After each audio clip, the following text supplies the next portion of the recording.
வாங்க இன்றைக்கி கலைஸ் கிச்சனில் வித்தியாசமான புளி சாதம் தான் பார்க்க போகிறோம். இது வந்து காரைக்கால் சைடில் ரொம்ப ஸ்பெஷல். இது வந்து நம்ம புளியை கொதிக்க வச்சு இந்த மாதிரி சாதத்தில் வடித்து கிளறதை விட இந்த மாதிரி செஞ்சு பாருங்கள், சூப்பராக இருக்கும். வாங்க எப்படி செய்கிறதுன்னு பார்க்கலாம். அதுக்கு வந்து அடுப்பில் ஒரு குக்கர் வச்சுக்கோங்க. அதில் வந்து ஒரு 3 ஸ்பூன் அளவுக்கு எண்ணெய் விட்டுக்கலாம். அதில் வந்து எண்ணெய் காயிட்டுன்னு 1 ஸ்பூன் கடுகு சேர்த்துக்குங்க. நான் வந்து 2 கப் அரிசி எடுத்துருக்கிறேன், கழுவி ஊற வச்சுருக்கிறேன் ஒரு அரை மணி நேரம். அதில் 1 ஸ்பூன் உளுந்து ஆட் பண்ணிவிட்டு 1 ஸ்பூன் கடலைப்பருப்பு ஆட் பண்ணிடலாம்.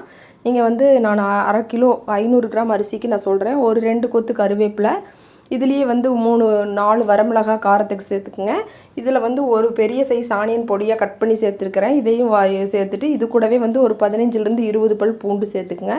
பூண்டு சேர்த்திங்கன்னா இந்த புளிசாத டேஸ்ட் இன்னும் சூப்பராக இருக்கும். இதையும் சேர்த்துட்டு இது எண்ணெயில் நல்லா வதக்கி விட்டுருங்க. இப்போ வந்து ஒரு 100 கிராம் சின்ன வெங்காயம் வந்து இந்த மாதிரி முழுசாக தோல் நீக்கிட்டு இந்த மாதிரி சேர்த்துக்குங்க. இது வந்து நீங்கள் அறியவே வேண்டியதில்லை, அப்படியே முழுசாக சேர்த்துக்குங்க. அப்போ தான் புளி சாதம் வந்து டேஸ்ட்டாக இருக்கும். இப்போ வந்து இந்த மாதிரி எண்ணெயில் லைட்டாக கண்ணாடி பதம் வர அளவுக்கு வதங்கினதுக்கப்புறமா ஒரு 1/4 ஸ்பூன் மஞ்சத்தூள், ஒரு 3/4 ஸ்பூன் அளவுக்கு ஜீரகத்தூள் ஆட் பண்ணிக்கோங்க. இதில் சேர்த்துட்டு இது கூடவே வந்து நம்ம ஒரு ஸ்பூன் அளவுக்கு மிளகாத்தூள் உங்கள் காரத்துக்கு தகுந்த மாதிரி சேர்த்திக்கிங்க. ஒரு அரை ஸ்பூன் அளவுக்கு மிளகுத்தூள் சேர்த்துக்குங்க. அதுதான் வாசனை சூப்பராக இருக்கும்.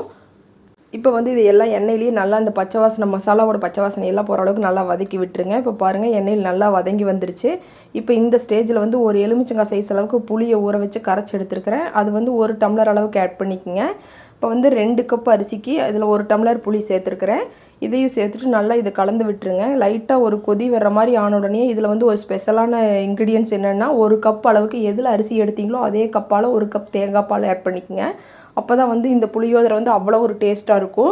நம்ம காரைக்கால் சைடு இந்த மாதிரி தான் செய்வாங்க, அதுதான் அவ்வளோ டேஸ்ட்டாக இருக்கும். நம்ம கோயிலெல்லாம் கொடுக்குற மாதிரியே டேஸ்ட்டாக இருக்கும். அதுக்கு வந்து உப்பு தேவையான அளவுக்கு, சாதத்துக்கு தேவையான அளவுக்கு ஆட் பண்ணிக்கோங்க.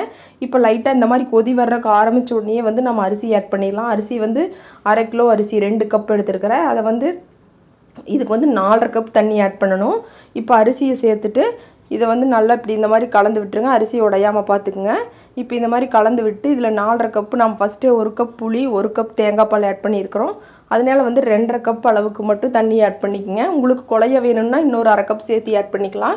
இதையும் சேர்த்துட்டு நல்லா கலந்து விட்டுருங்க. இப்போ வந்து இதில் உப்பு செக் பண்ணிக்கலாம். உப்பு கரெக்டாக இருக்கான்னு செக் பண்ணிக்கங்க. லைட்டாக அதிகமாக இருந்துச்சுன்னா சாதம் வெந்து வரையில் கரெக்டாக இருக்கும்.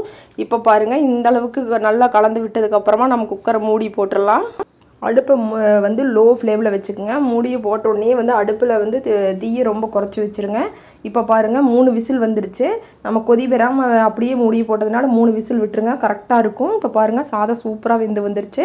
உங்களுக்கு வந்து இதை விட இன்னும் குழைய வேகணும்னா இன்னும் கொஞ்சம் தண்ணி ஆட் பண்ணிக்கலாம். இது வந்து நம்ம பிரியாணியெல்லாம் சாப்பிட்ற மாதிரியே இந்த புளியோதரை வந்து இந்த தேங்காய் பால் ஆட் பண்ணதுனால அவ்வளோ ஒரு டேஸ்ட்டாக இருக்கும். நம்ம குழந்தைங்களுக்கு லஞ்ச் பாக்ஸுக்கும் கொடுத்து விடலாம்.